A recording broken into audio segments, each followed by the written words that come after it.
Okay, I'm Laree Duncan, and this was really hard for me to figure out what I wanted to do because my whole life is my kids and helping them with piano and helping them succeed in whatever they want to do. So it was good for me to figure out what I love.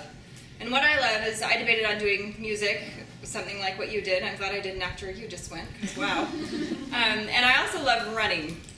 So I decided that I was going to do my presentation on, I've ran 2 marathons, and I want to run another one, but I can't run while I'm nursing, or I can't nurse. So it's something that it's a fight within myself every single day because I want to run, but I can't. So this is when I could run, and I can't wait till I get to again. But I love having my baby, so we'll cherish that. Well, that's what I have right now. And a little, I can't think of the word, background to this is I trained with my running partner that I talked about in my last paper, but she got injured 3 weeks before and wasn't able to run with me, so I did it by myself. So what does it mean, so this is all about my marathon, my first one. What does it mean to hit the wall? This was a question running through my mind before the race started.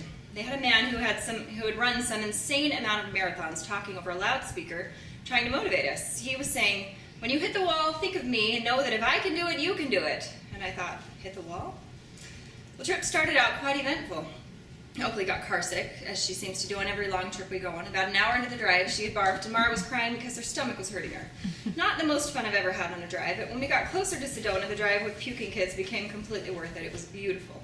Kyler kept asking if the people here just love the color red because everything is red. Even the sidewalks are red, Mom. The kids loved the hotel and had a blast at the expo. Gavin threw Trent's socks into the stream at the hotel, and the kids made themselves at home by hanging up every last bit of clothing I brought for them, even their pajamas. I would like to say we had a wonderful night where we all slept like babies, but it was quite the opposite. The beds, well, let's just say it would have been better off sleeping on the ground, and the kids thought it was so funny to all be sleeping in the same bed that they couldn't seem to shut their little eyes. Finally, when they did, it definitely was not an uninterrupted night of sleep. I chose the hotel right next to the Sedona airport. You'd think the fact that it was on a road called Airport Road would have given me a clue, but it didn't. We were all woken up randomly throughout the night by different noises. Mara woke us up once in the middle of the night singing Old MacDonald Had a Farm. It was awesome. And now to race day. We were up early. Trent makes pancakes on the grill we brought from home. I choked down a power bar while I watched my family eat their delicious breakfast consisting of pancakes, bacon, and juice. We get to the race starting point 40 minutes early, but have to park so far away we end up walking a mile and getting there only minutes before the race starts. I have butterflies. I have to pee. The lines for the J. Johns are 100 people long. Oh well, hopefully I just have to pee because I'm nervous. They tell the marathoners to get behind the starting line. I'm ready. I'm excited. I almost start to cry for some weird, unknown reason.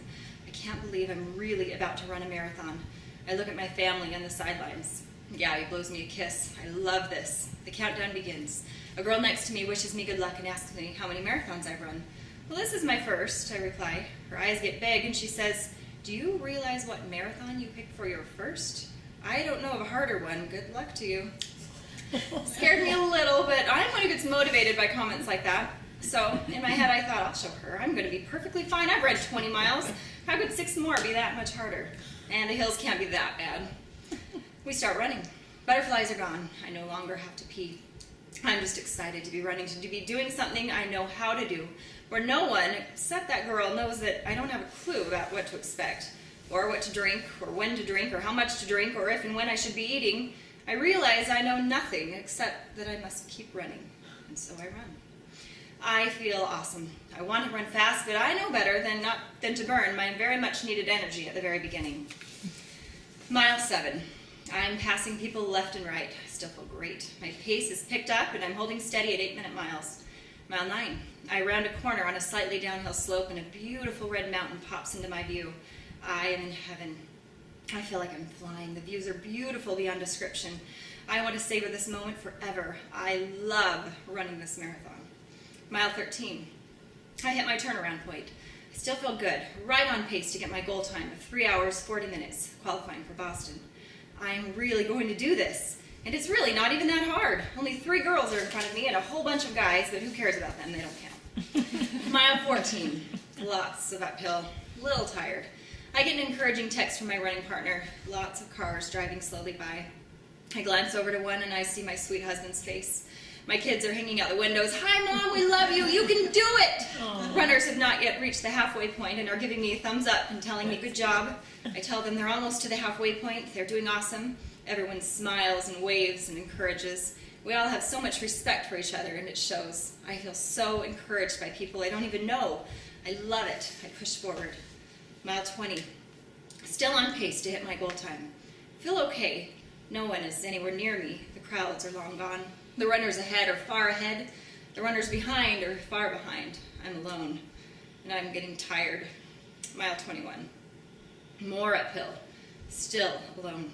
Getting sick of this music I've been listening to. Thirsty. When will I get to the next aid station? I swear I haven't seen one for 4 miles. Mile 23. I might die. I stop at an aid station. For the first time, I have quit a running motion since the race started. Can't really feel my legs. Everything is numb. Really lightheaded. I drink 2 cups of water. I choke down some thick gel junk that's supposed to give me energy. It doesn't work. I am spent, and all I see is uphill. I try to run. My legs won't work. I can barely walk up this dang hill. I'm so mad at myself for walking. I swore I wouldn't walk. I say a prayer. Like an angel sent from heaven, my running partner calls. She yells into my phone, and I have my phone as my music, so I have my headphones in, so I'm running with my phone. She yells into the phone, "You can do this, Laree. I know you can. Don't you dare give up. We trained, and I know you were going to do this." I muster, "Okay," and I try not to cry. I never imagined this could be so hard.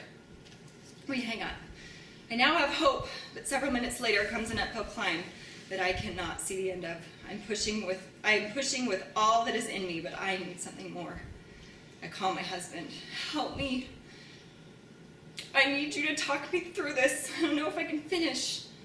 And then I realized I had hit that dreaded wall. This is what those crazy runners were talking about. I had run out of energy, and I didn't know how in the world I could ever go 3 more miles. Why was everything in front of me going uphill? I hate hills. Somehow, I managed to get my legs to start the running motion again.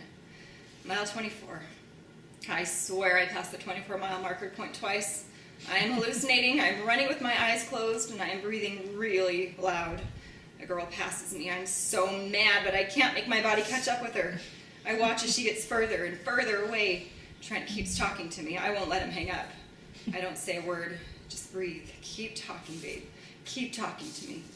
He tells me how strong I am, how proud of me he is, that he's never doubted for a second that I could do this. He tells me how my whole family is waiting for me at that finish line, and they are so excited to see me. My kids yell into the phone, "Don't give up, Mom, you can do this." Tears roll down my face. I can't talk.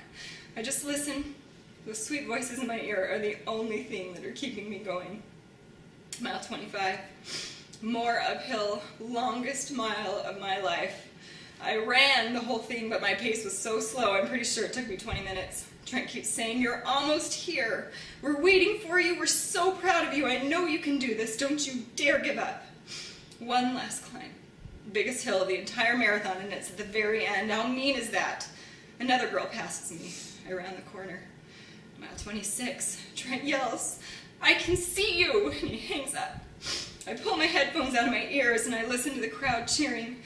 I see the finish line. I give it one last push.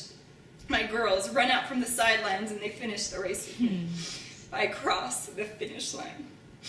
I fall into my husband's arms. My kids surround us. Trent holds me and says over and over again in my ear, "You did it. I knew you could do it. I love you. I'm so proud of you." Everything is spinning. I can't feel my legs. The sounds go away. When I come to, Trent is carrying me. My legs don't work anymore. We check my time. 4 hours, 1 minute. Not quite what I wanted, but I remembered back to my thought process at mile 23 when I didn't care what time I got. It would be a miracle if I even finished at that point. And so I am happy with my time. I'm shaking uncontrollably. We get to the truck and we start driving. I realize we took no pictures. We get out, we take pictures, still shaking. We get back in the car. I get back out. I throw up. I feel much better now. We drive home. So, why do people run marathons? Is it to prove to themselves that they can do something that gut-wrenching hard? Perhaps. I guess that's how it started out for me, but I learned so much more from this experience than a yeehaw, I ran a marathon. That day, I learned some very important life lessons. I learned that people cheering for you along the way are absolutely essential. I learned that no matter how well prepared you think you are, there are always unexpected hills on the course. I learned again that we are never alone. Our Heavenly Father is only a prayer away, and He will send us aid. I learned that running a marathon is hard, much harder than I ever imagined, but I did it. I learned that I can do hard things. I learned that I can push through even the wall. And mind you, getting through that wall was the hardest thing I've ever done in my life, and yes, I have given birth naturally. The wall was harder. It was an all-consuming fight within my mind that I almost didn't win. I wish I could adequately express how grateful I am to have had this experience and how grateful I am that it was not easy for me. I'm grateful for the support I had, the angels that were sent to my aid when I felt alone and I felt like quitting. I'm grateful for how deep inside of myself I had to reach to be able to finish. I learned so much. I will never forget this experience, ever. Wow.